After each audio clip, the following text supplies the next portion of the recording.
If you fix this engine, I'll marry you, she scoffed, unaware her whole life was about to stall. Madeline Rhodes had never stepped foot in a place called Willow Creek. Not because she feared dirt roads or the lingering scent of motor oil in towns too small for a Starbucks, but because places like that, honest, unvarnished, unfiltered, made people like her feel exposed. And that was what she feared most.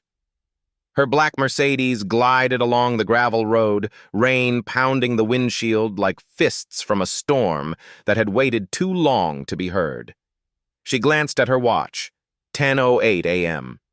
The road's Pure shareholder meeting began at 11 in Chicago, and Mark Ellison had already called 7 times without an answer. She planned to return his call after crossing the narrow bridge ahead. Then came the sound, a sputter, a wrenching cough from under the hood, and silence. The engine died in the middle of the downpour.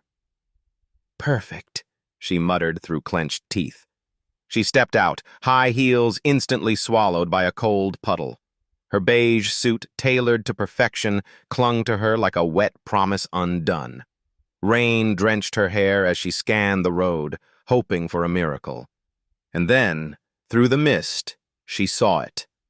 A rusted sign swinging in the wind. Brooks Auto. Since 1984. She slipped through a crooked iron gate and into a muddy lot. The garage looked old, but not abandoned. There were clinks and clangs of tools, the sounds of something or someone being rebuilt. A man stepped out from the shop.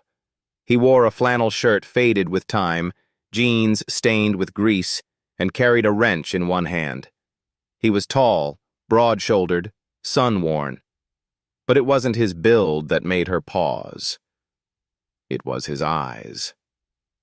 Calm. Grounded. Not deferential.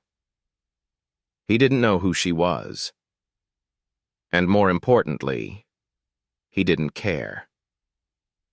"I need someone to fix a car," she said, voice firm, the kind that usually made vice presidents scramble. He glanced out at the storm, then gave a quiet nod. "Let me take a look." Madeline stood aside, shivering slightly. He lifted the hood, inspecting it with a quiet focus, fingers moving along hoses and belts like a pianist feeling for broken notes. For a strange moment, the rain outside seemed to quiet. 5 minutes later, he closed the hood. "Radiator's leaking. Serpentine belt's cracked," he said. "Driving it now isn't safe. You'll want to wait." She exhaled, frustrated, then pulled out a sleek credit card. "How much to fix it now?" He didn't reach for it. "I don't do rush jobs in the rain." Her brow arched. "What kind of mechanic are you?" "The kind who doesn't let people gamble their lives for a deadline," he replied calmly. "I can tow it in, check everything properly. If you want someone to cut corners, look elsewhere." She let out a dry laugh, dripping with sarcasm. "If you fix that car so I make it to Chicago by 11... She stepped closer, raising an eyebrow. "I'll marry you." It was a mocking challenge. The kind CEOs throw around when they're too used to power and too bored to feel. But he didn't flinch. Instead, he simply looked at her and said, "You don't need to marry me. I don't fix things to win something. I fix them because I still believe some things aren't meant to break." The words hit harder than she expected. Madeline Rhodes, the woman who made Forbes by 29, who turned losses into profits with nothing but grit and numbers, didn't have a comeback for that. Then, a small voice interrupted. "Daddy, who's that?" A little girl emerged from inside the garage, maybe 5 years old, hair in soft curls, eyes wide and clear like rain-washed glass. She wore a worn green sweater and held a plastic cup with a cartoon squirrel. "My name's Nova," she said sweetly, smiling up at Madeline. "Are you cold? I have cocoa." Something cracked. not loudly. Quietly, like a floorboard giving under memory. Madeline reached for the cup with both hands, her fingers brushing against Nova's tiny ones. The warmth startled her. Not from the drink, from the gesture. She sat on an old wooden bench near the stove, cradling the cocoa like something fragile. Outside, her luxury car sat useless in the rain, stripped of meaning. Inside, there was a child who offered kindness without agenda, and a man who said no without fear. "Nova," she whispered, tasting the name like it was foreign and familiar all at once. She didn't know that, in stepping into the garage, she had left more than a broken engine behind. She didn't know. She'd stepped out of the life that broke her, and into the one that might fix her. She stepped in to escape the rain, and met the warmth money never gave her. Madeline Rhodes hadn't stayed anywhere unplanned in over a decade. Her schedule was measured in 15-minute blocks. Her life, meetings, earnings reports, and shareholder optics, was kept on a digital leash that beeped if she deviated. But that morning, in a small garage off a nameless road, the plan died along with the engine. She held the warm cocoa in both hands, the cup a little too childish for someone like her, and sat quietly on the bench as the rain slowed to a whisper outside. The space was modest, not messy, but lived in. Grease-stained rags hung neatly on hooks. A faded calendar showed a picture of a forest lake in autumn. On one wall, a crayon drawing had been carefully framed, a crooked house with 3 stick figures labeled "Me, Daddy, and Mama in Heaven." Her throat tightened unexpectedly. Nova climbed into an old rocking chair by the stove, humming to herself. Her tiny feet didn't quite touch the floor. She swayed back and forth, watching Madeline with a gentle curiosity that made the CEO feel, for the first time in years, seen. Not scanned, not assessed, not judged. Just seen. "You can wait in here until the rain lets up," Calvin said, stepping in with a small towel. He offered it without fuss. No flattery, no small talk. "Thanks," she murmured, wiping her face and brushing back her rain-soaked hair. "Most people offer more small talk.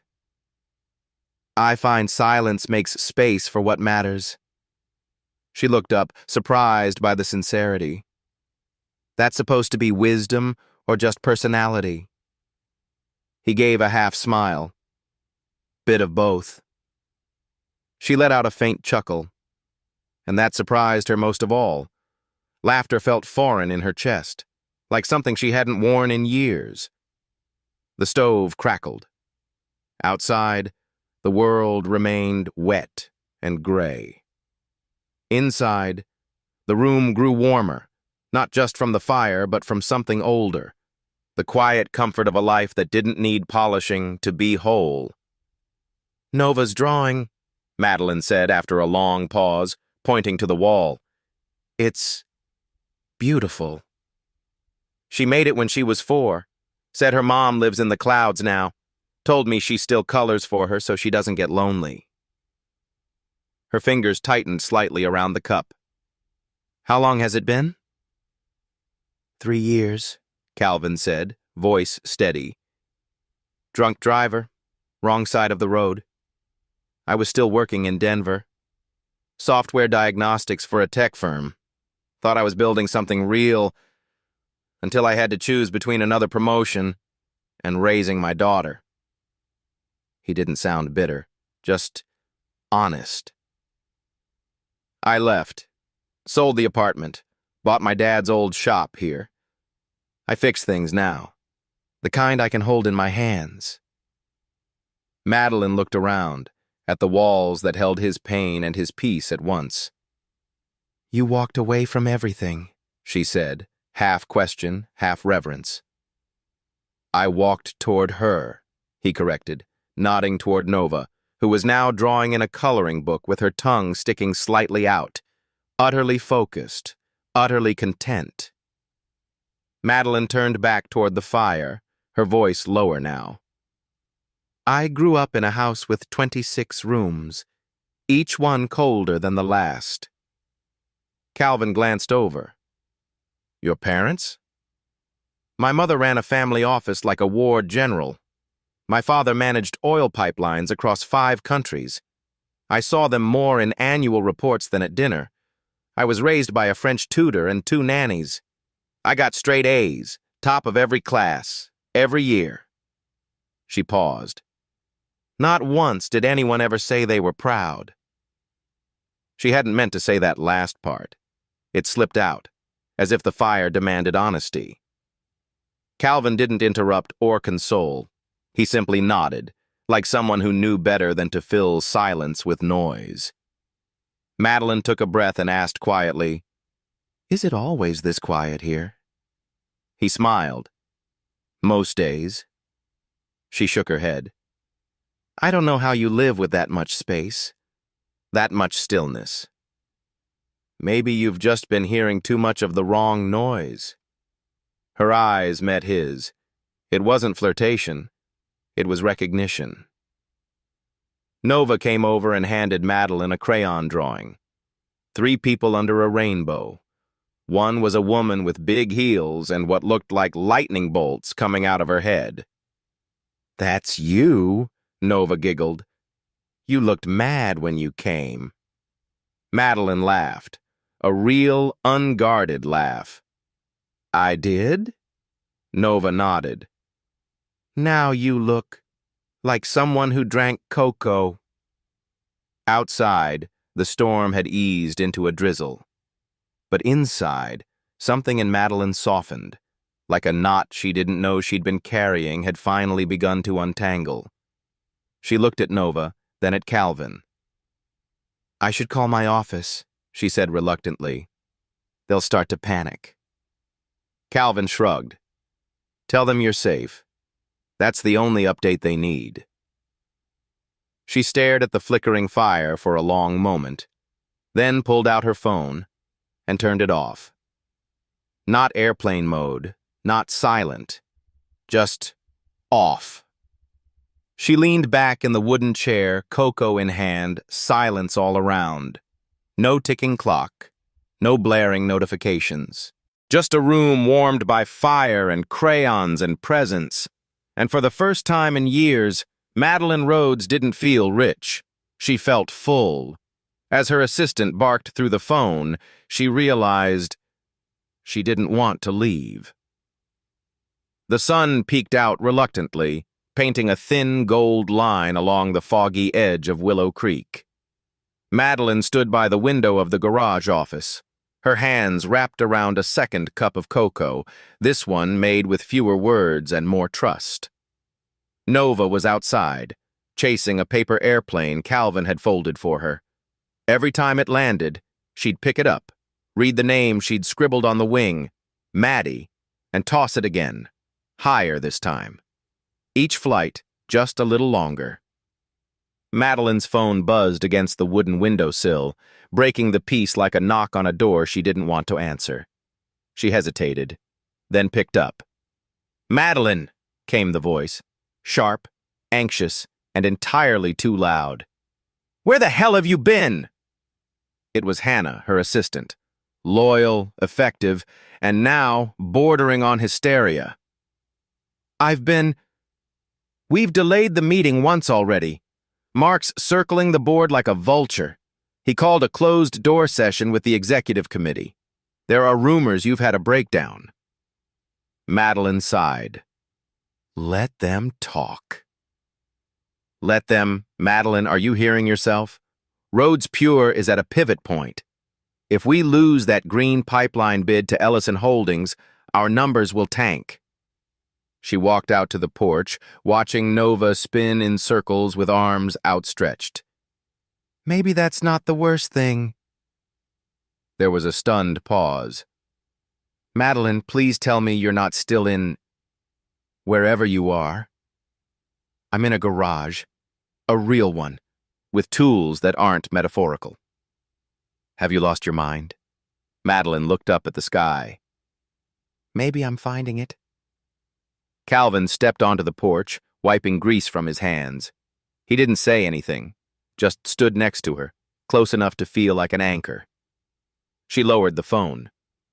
"I can be in Chicago by noon if I leave now," she murmured. "You could," he replied. She glanced at him. "You think I should?" He didn't offer answers. He never did. Only questions that made hers echo deeper. "You don't owe them," he said. "You owe you." Madeline turned back toward the road, wet gravel winding through trees, a path both literal and figurative. Her life was waiting at the end of it. Or maybe it wasn't. The phone vibrated again in her hand. This time, Mark. She stared at the name. Her thumb hovered, then pressed. "Madeline," he said, voice clipped, already aggressive. "You've made your point. Come back now, and we'll pretend this was personal leave. Stay any longer, and I go public." She didn't flinch. "Go public with what?" "That you've become unstable, that your priorities are compromised, that your attachment to this environmental pivot is emotional, not strategic." "And if it is?" she asked. There was silence. He hadn't expected that. "This company doesn't run on feelings, Madeline." "No," she said softly. "That's why it's dying inside." She hung up before he could reply. Nova came running up the steps, breathless, cheeks flushed. She held out the paper airplane. "It flew all the way to the fence this time," she beamed. Madeline knelt down to her level. "That's pretty far." Nova leaned close, whispering like it was sacred. "Do you have someone who kisses you goodnight?" The question struck her like a stone in still water. She opened her mouth, then closed it. "No," she finally said, voice thin. Nova nodded solemnly. "I didn't either. After Mama. Until Daddy started again." Madeline smiled, but her eyes stung. Inside, the garage radio played a soft, crackly tune. An old country song about going home to nothing but a porch light and a voice that still waited. She didn't know the words, but somehow she knew the feeling. She stood, brushing invisible dust off her jacket. "I have to go," she said, mostly to herself. "I have to go," she said, mostly to herself. Calvin didn't stop her. "The car's ready." She followed him to the garage. Her Mercedes sat gleaming again, humming faintly, its heart mended. He opened the driver's door for her. She stepped inside, inhaling leather and silence. She looked at the dashboard, the GPS glowing with a pin dropped in Chicago. And yet, her eyes drifted to the rearview mirror and caught Nova, now inside drawing again, and Calvin, watching her with a kind of patience that didn't demand anything back.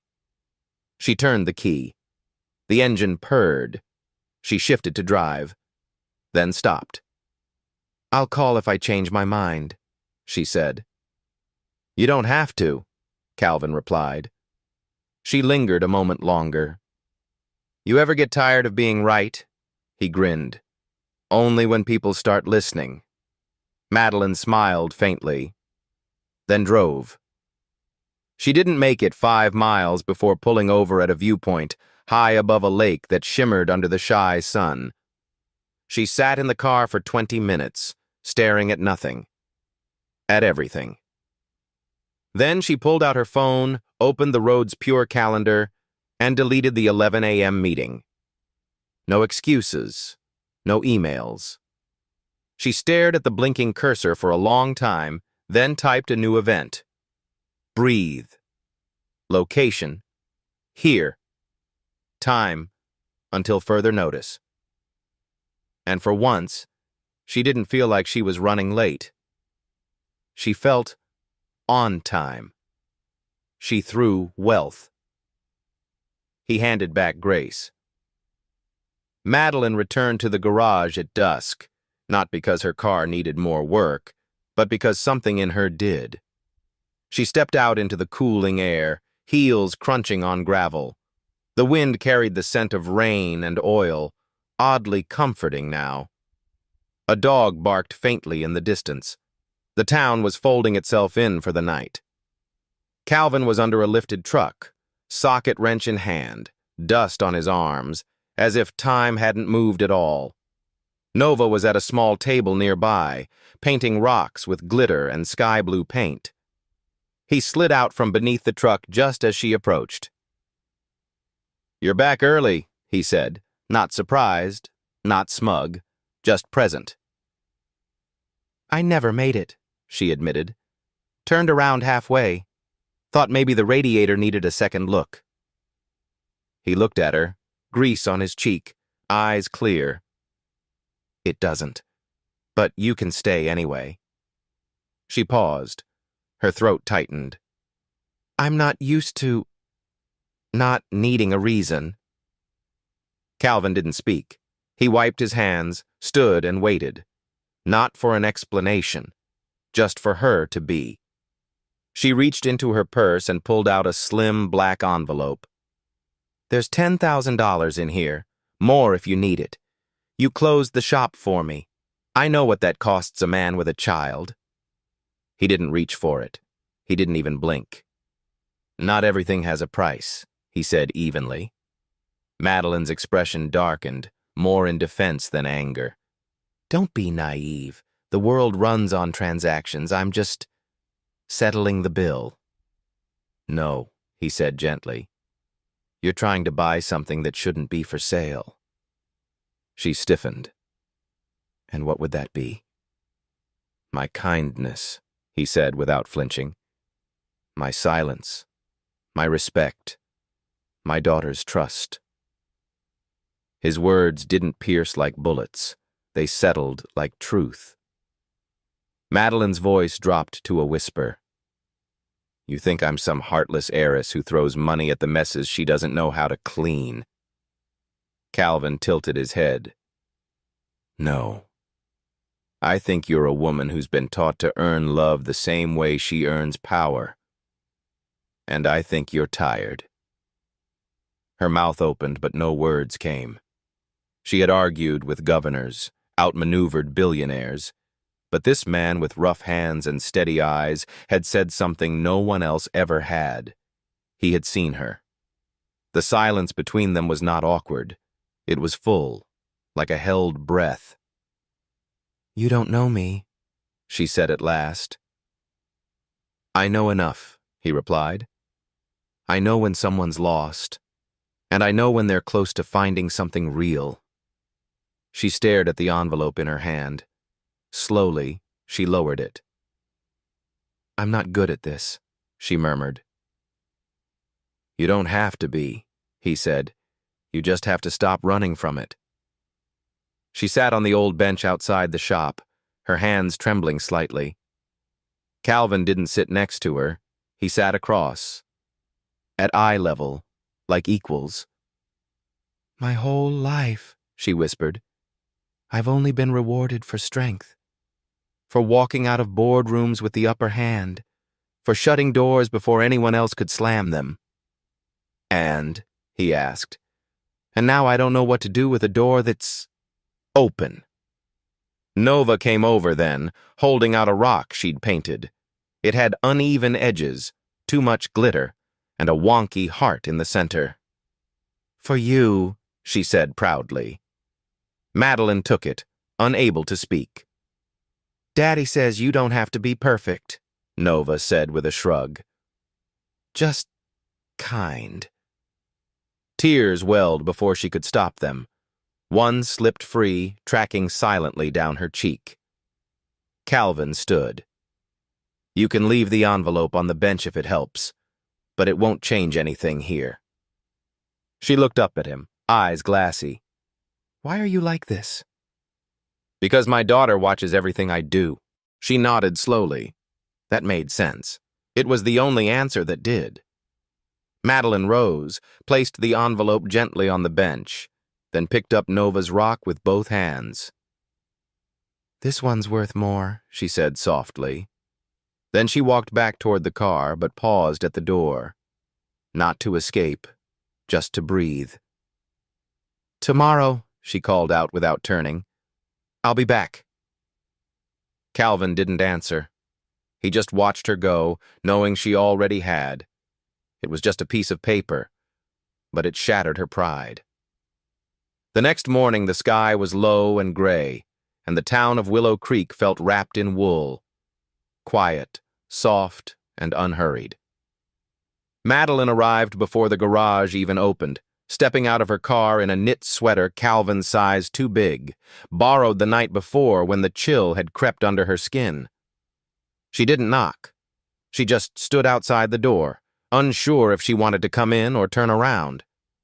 But then the door opened on its own, and Nova peeked out, her smile lighting up the gray like a candle. "You came early," the girl said, voice still full of sleep. "Couldn't sleep," Madeline replied. "Me neither. I missed you." The words hit her like a gentle slap. Too sweet, too unexpected, too much for a woman who never knew what it was like to be missed for simply being. "Come in," Nova said, pulling the door wide open. Inside, the house behind the garage was even smaller than she'd imagined. Cozy, crooked.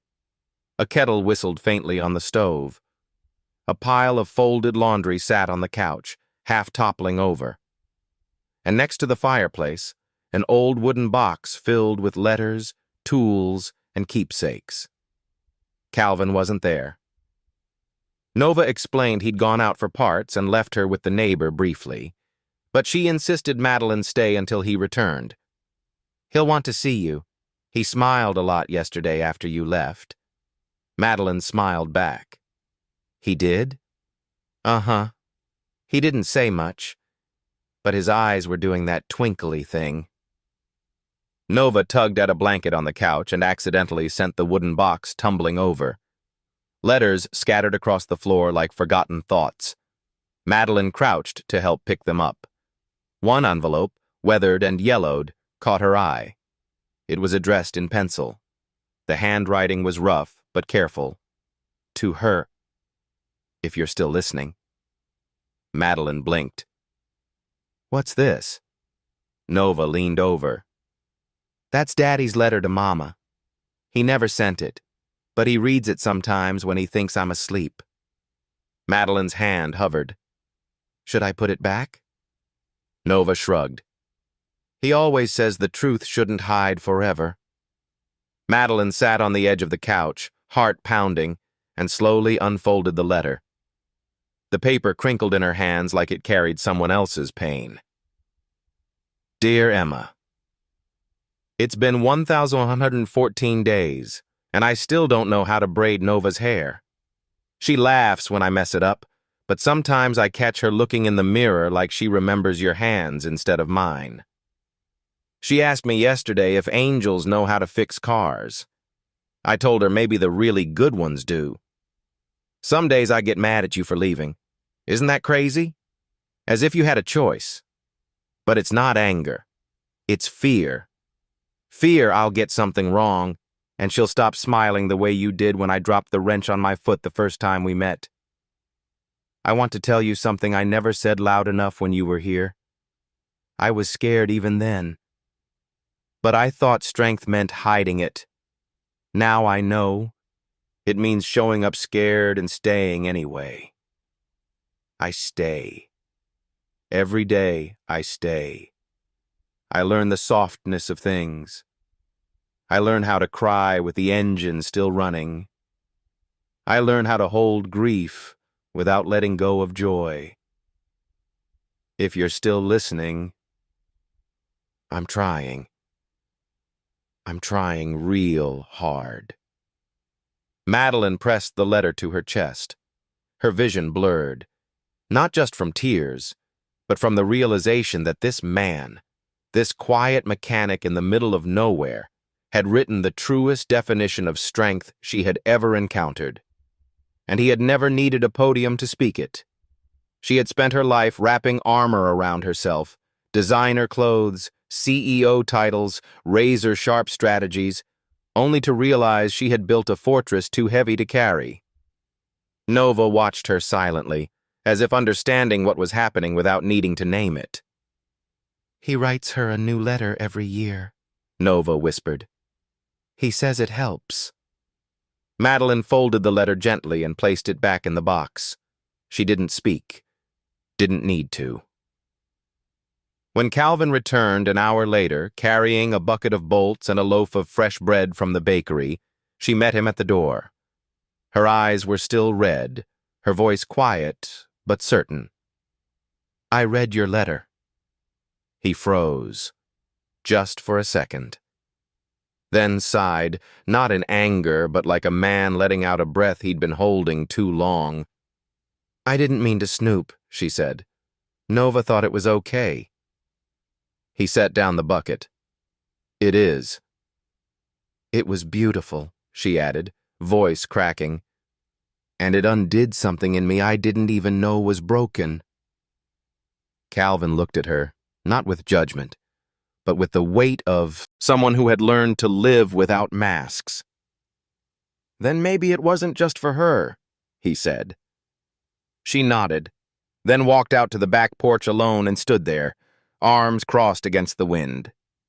For once, Madeline Rhodes wasn't thinking about the company, or the board, or the next battle to win. She was thinking about a man who stayed, a girl who believed in crayons and wings, and a letter never meant to be read. That changed everything. They expected a comeback. She gave them a question. The boardroom smelled like tension masked by expensive cologne. Polished wood gleamed beneath the ceiling lights, and a table the length of a small yacht sat at the center like an altar. Cold, perfect, and ready for sacrifice.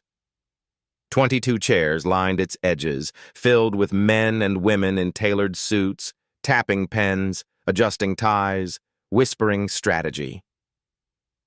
Madeline Rhodes stepped into the room without makeup, without her usual power heels, without her armor.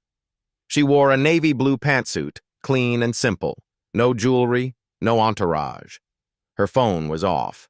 She carried nothing but a folder, thin, plain, without a logo. Silence fell the moment she entered, not out of respect, out of confusion. Mark Ellison was already standing at the head of the table, her chair.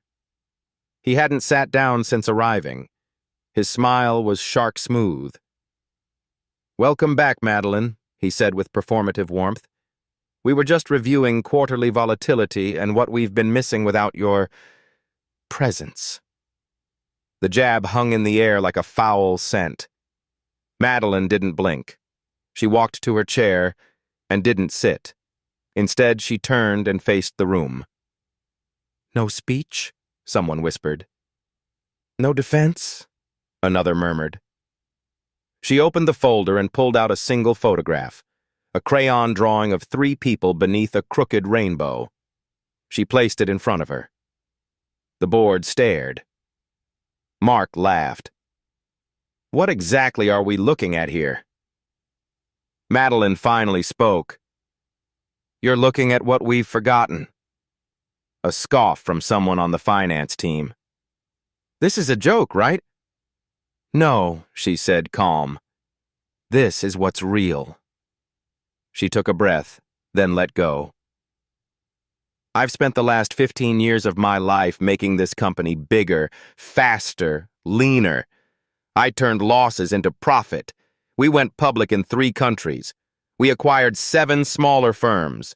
But in all that time, not once did we ask, why?" Mark interjected, smooth as ever. "Our purpose is clear. Shareholder value, competitive growth, market sustainability." "No," Madeline cut in, her voice rising like a quiet storm. "That's what we say, but it's not what we live." The room stilled. "We live in fear," she continued. "Fear of failure, fear of softness, fear of being seen as anything but relentless. And in that fear, we've turned this company into a machine that chews people up and spits out profit. She stepped back from the table. I'm done. Whispers exploded. A chair scraped back. Someone dropped a pen. Mark leaned forward. Done what, Madeline? I'm stepping down as CEO. The sentence landed like thunder in a church. You're what? He said, stunned. I'm done leading something I no longer believe in. I will retain shares, but I will no longer sit on this throne built on burnout. She pulled out one more paper, a notarized letter of resignation. Mark went pale. This is madness. No, she said softly. Madness was staying in a system that rewards me for being emotionally numb. One of the older board members, Mrs. Whitlow, who had silently backed Madeline for years, cleared her throat. And what will you do instead? Madeline smiled, not with confidence, with peace. I'm buying back the old northern plant, the one we shut down after outsourcing. I'm reopening it as a community-run training center and sustainable production hub. No stockholders, no press releases, just people working with dignity. You'll fail, Mark snapped. You'll drown in bureaucracy and red tape. No venture backing, no scale. Then I'll fail, she said simply. But at least it will be mine. And at least no one will be invisible there. Mark's voice cracked with fury. You're giving up everything you built. No, she said quietly. I'm reclaiming the part of me that built it in the first place. She turned to leave, but paused at the door. You asked me once, Mark, what Rhodes Pure exists for, and I never answered. So here's my answer now. If we exist just to sell water, we'll be gone in a decade. But if we exist to protect water, to make sure a little girl in a town no one's ever heard of has clean drinking water in 20 years, then maybe we deserve to stay. She didn't wait for a response. She walked out, her heels clicking once, then fading. No security, no applause. Just a woman walking away from the fire she helped build, and toward something no one else could see yet. Outside, the city air hit her like a slap. Noise, horns, headlines. She exhaled, then stepped into her car, tossed her phone onto the passenger seat, and stared ahead. She wasn't running anymore. She was going home, to Willow Creek, to Nova, to Calvin, to something real. They expected her to build a factory. She built a home. The old garage across the street from Brooks Auto hadn't seen life in 15 years. Its roof sagged like a tired back. Vines crept in through the cracks in the window panes, and the dust inside lay thick enough to muffle footsteps and memory alike. But now, something was shifting. Madeline stood in the center of the building, boots caked in dirt, sleeves rolled up, and eyes brighter than they'd been in years. Around her, the sounds of hammers and laughter echoed like a song being written one nail at a time. The people of Willow Creek had shown up. Not for a paycheck. Not for headlines. They came because she asked. Kindly, and for the first time, sincerely. Careful with that beam, Calvin called from a ladder. It's old oak, still strong, but it splinters when rushed. Madeline looked up, shielding her eyes from the dust. So, kind of like me? He chuckled. Exactly like you. She grinned and returned to sweeping the floor, which had gone from abandoned to sacred under their hands. This wasn't a Rhodes Pure outpost. This wasn't about branding or scaling. This was something entirely different. A place to repair. Not just cars or tools, but people. They called it the rebuild room, though no sign had been hung yet. It would be part vocational training center, part community kitchen, part shared workshop. Calvin had offered to teach engine basics. A retired electrician named Jean offered wiring classes for single moms. A high school girl named Peyton said she'd tutor math if someone fixed the heater in the back room. And in the middle of it all, Nova skipped around in overalls 2 sizes too big, drawing chalk spirals on the newly cleaned floors. "Maddie," she said one afternoon, tugging at her sleeve, "come see what I made." Madeline followed her to a bulletin board they'd nailed up beside the back window. There, pinned proudly with 4 bright tacks, was a crayon drawing. 3 figures stood in front of 2 garage doors. One was tall with a flannel shirt. One had wild yellow hair and a clipboard. And in the center, a small girl with both hands stretched wide, holding the other 2 together. Above them, Nova had written in careful letters, "My family fixes everything." Madeline couldn't speak for a moment. She crouched beside Nova, brushed a speck of chalk off her cheek, and whispered, "You really believe that?" Nova nodded. "You fixed Daddy. Daddy fixed the house. And I fixed you." Madeline pulled her into a hug. Not one of those corporate, half-hearted embraces, but a real one, tight and trembling. "You did, baby," she whispered. "You really did." By the end of the week, the rebuild room had a fresh coat of paint, a working sink, and 3 donated tool benches. Calvin had built her a desk from an old engine crate and a plank of pine. On it, she kept no monitor, no plaques, just a photograph of Nova holding a wrench twice her size and beaming at the camera. Madeline had begun to learn things she'd once paid people to do. She learned how to change oil, how to identify a clogged air filter, how to diagnose a misfire just by listening. She also learned when someone was hurting, not from data, but from the way their shoulders slumped as they entered the room. "Mrs. Cantrell stopped by today," Calvin told her one evening as they swept up together. "Yeah?" she asked. "Said she's never seen this place so alive. Said it reminds her of when her husband taught boys how to weld in the 70s. Madeline leaned on her broom. "That's good." Calvin watched her. "You know what you're doing here, right?" She raised an eyebrow.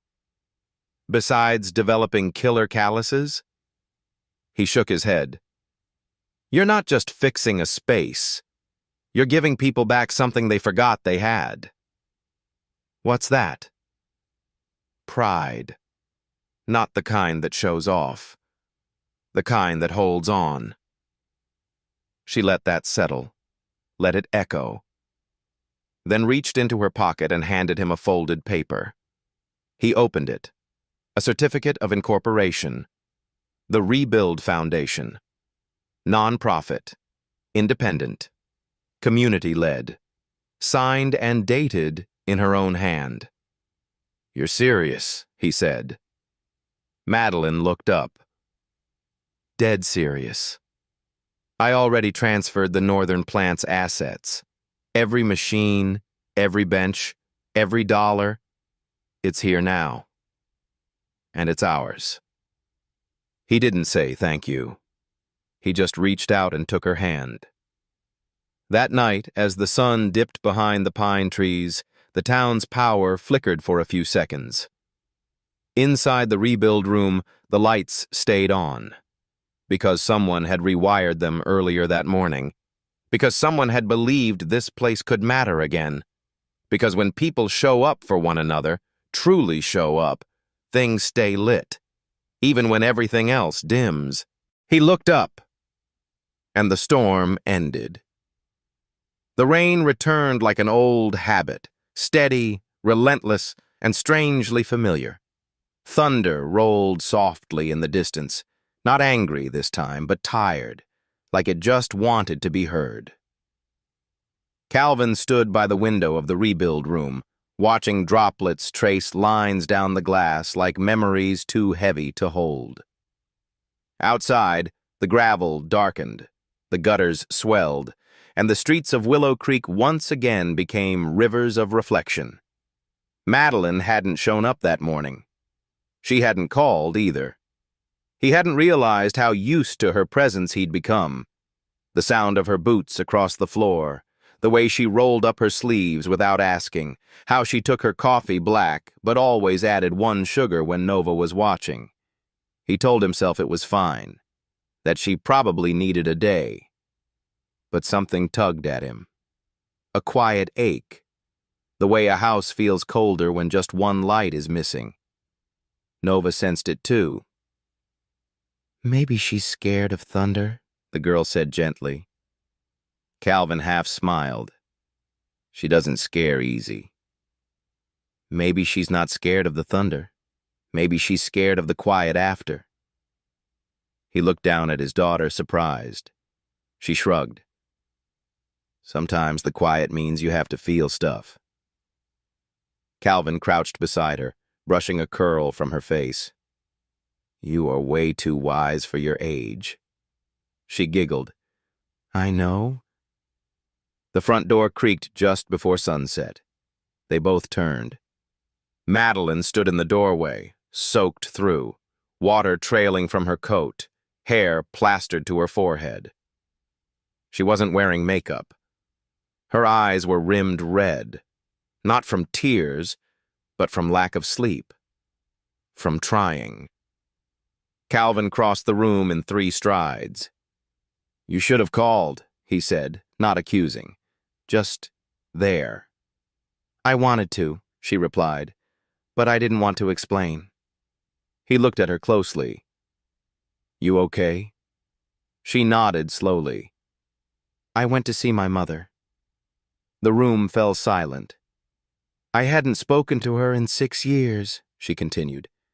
She's still living in that giant house full of staff and silence, still measuring worth by titles and dividends. He waited. She called me a failure, Madeline said softly. Said stepping down proved I was weak, that I'd thrown away everything. And what did you say? I didn't say anything. She took off her wet coat, letting it fall to the floor with a thud. I just looked around her perfect white parlor with its glass sculptures and untouched bookshelves, and I realized she never knew me. Not really. Her voice cracked, not with pain, but with clarity. She raised me to win, but she never taught me how to be loved. Calvin reached for a blanket from the bench and wrapped it around her shoulders. She didn't resist. She looked up at him with the faintest smile. Do you know the first time anyone ever kissed me goodnight? She asked. He didn't answer. She pointed toward Nova, who was quietly drawing on the floor with a box of markers. That night, when she asked if I had someone, then kissed my cheek before bed. Her eyes shimmered, but she held steady. I don't want to go back to that world, she whispered, even if it means giving up everything. You're not giving up anything, Calvin said. You're choosing something better. They sat by the fire that night, the 3 of them, wrapped in quiet warmth. No corporate buzz, no schedule, just the crackling of logs and the soft hum of rain outside. Nova climbed into Madeline's lap and held up her newest drawing. It was simple, a house with crooked shutters and smoke curling from the chimney. Inside, 3 figures sat around a table. The smallest one had drawn hearts around their heads. What's this? Madeline asked, brushing Nova's hair behind her ear. Our house, Nova said, when you stay. Madeline froze. Calvin looked up from the fire, eyes meeting hers. I wasn't sure if I could say that, Nova whispered. But Daddy says sometimes your heart says it first. Madeline pressed her lips to Nova's forehead. You can say anything to me, sweet girl. She looked at Calvin. Her voice was steadier now. I don't want to be someone passing through. You aren't, he said. You never were. She exhaled, long, deep, and full of something she hadn't known she'd been holding. Peace. The rain continued outside, but inside, the storm had already passed. You fixed every part of my life. Now let me fix the rest with you. The shop was closed for the afternoon, but the lights inside glowed warmly, as if the building itself understood something sacred was unfolding. Calvin stood alone at his old workbench, hands slightly shaking, a red toolbox open in front of him. Nestled in the worn velvet lining of a socket wrench slot was a simple ring, silver, unpolished, a small etching of a gear carved along the inside curve. He ran his thumb over it like a man touching a memory he hadn't dared hope for. It wasn't flashy, it wasn't expensive, but it fit. Not just the finger, the life. He had spent days carving that tiny gear himself, sitting under the porch with a file and magnifying glass. He didn't want a jeweler's ring. He wanted a piece of something built, like they were. Nova peeked in through the doorway. Is it time? She whispered, eyes wide. He nodded slowly. You ready? She grinned. I've been ready since the pancakes. Meanwhile, across the street in the rebuild room, Madeline stood in front of the mirror above the small sink, tying her hair back with a faded ribbon Nova had given her that morning. There was grease under her nails, paint on her sleeve, and a tiny burn on her wrist from welding class. She had never felt more beautiful. The door creaked open, and Nova entered, holding a folded piece of cloth. Inside was a clean white rag, carefully pressed, and resting on top of it. A note. Follow the chalk. Madeline raised an eyebrow, then stepped outside. She looked down. On the pavement, bright pink chalk arrows stretched from the front of the rebuild room across the road. She followed them, barefoot now, her boots slung over one shoulder, smiling like someone chasing a secret meant just for her. The arrows ended at the garage. The doors were open. Inside, the shop was transformed. Twinkling lights wrapped around tool cabinets. Nova's drawings were pinned in neat lines along the walls. A few townsfolk stood in quiet clusters near the back, hands clasped, eyes soft with knowing. In the center of the room, Calvin stood, shirt tucked, hair combed, boots polished. Nervous, steady. When she stepped in, the world hushed. Madeline, he said. She stopped in front of him, hands trembling slightly. I don't have a speech, he admitted. Good, she said. I don't like speeches. He chuckled, then reached into the open toolbox beside him. This was my father's, he said, lifting the red metal lid. He used it his whole life, fixed everything from tractors to toasters. He said when something was worth keeping, it was worth opening up and trying again. He pulled out the ring. I never believed in fairy tales. Still don't. But I believe in what we built here. I believe in you. In us. He knelt, the concrete floor cool beneath his knee. You fixed every part of my life I thought was too broken to matter. Now let me fix the rest with you. Will you marry me? The room held its breath. Madeline's hand flew to her mouth. She didn't cry. She broke, gently, fully, the kind of break that only happens when walls finally fall. She nodded, whispering, Yes. Nova squealed and clapped her hands. The townsfolk cheered softly, not like an audience, but like family. Calvin slipped the ring onto her finger. It fit perfectly. She looked down at the gear etched inside and laughed. You remembered.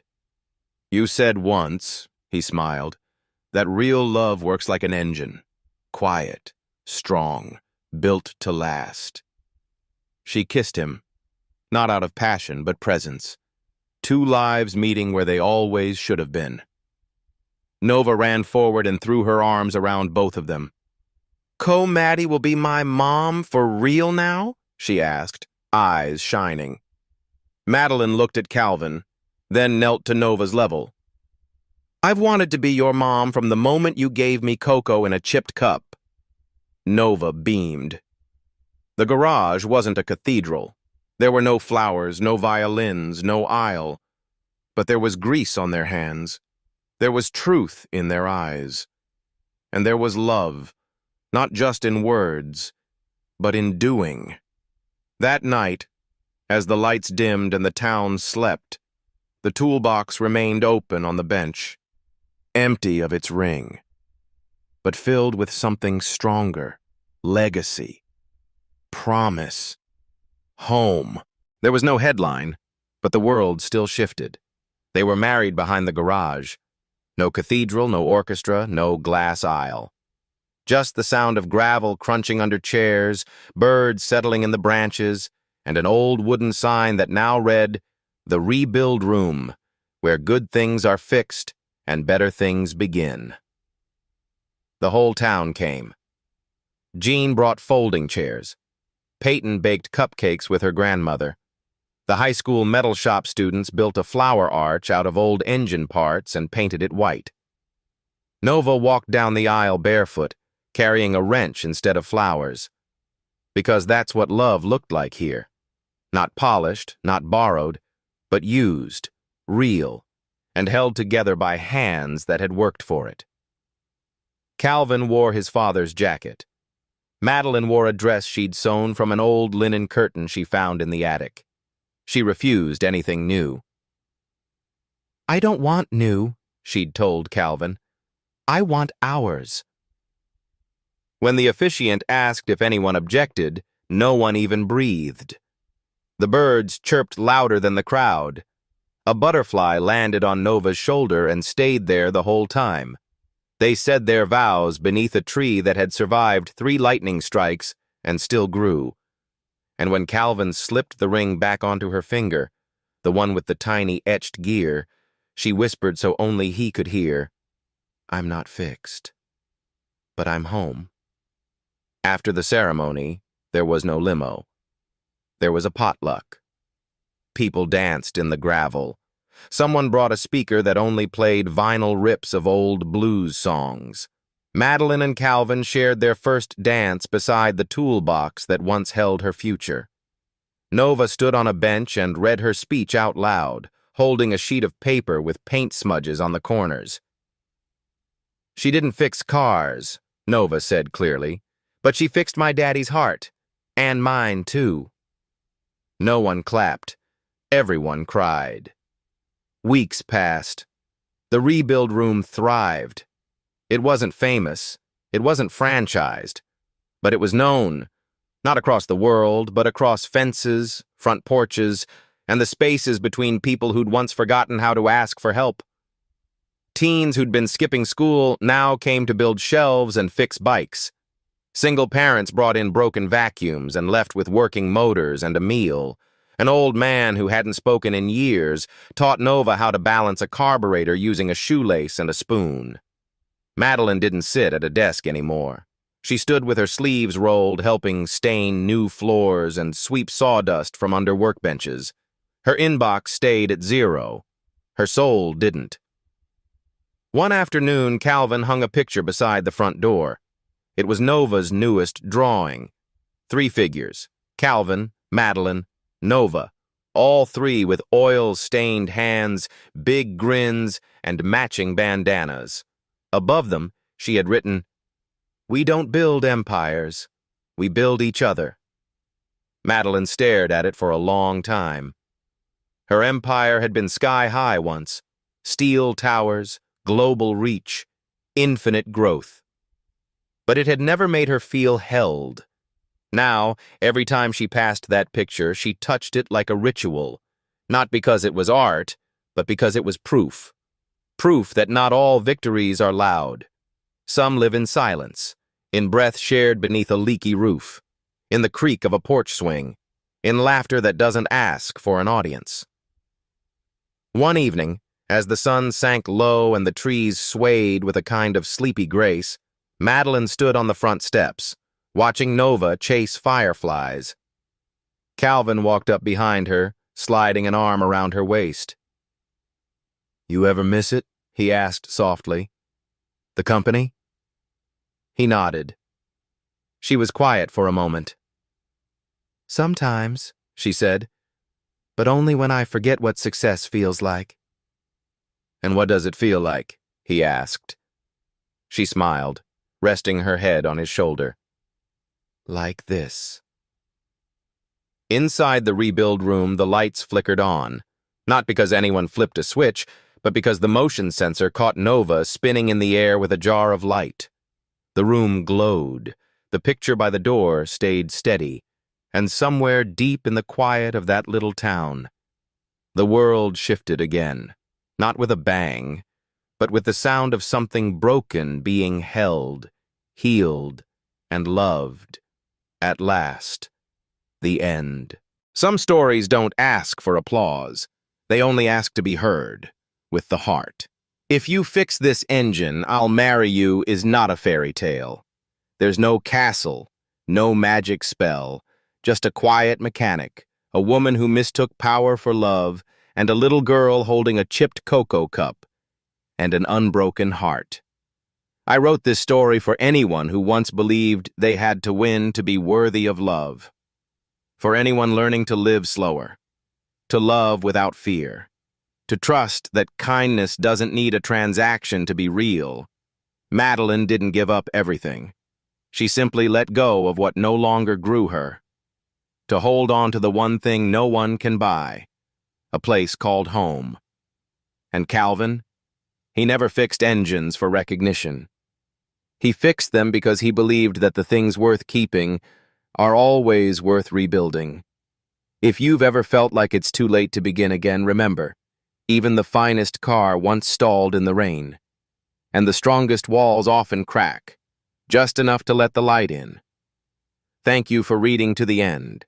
Thank you for believing that even a forgotten garage in a small town can be the place where everything changes. Until we meet again, in the places where what's been broken is still worth loving. The author,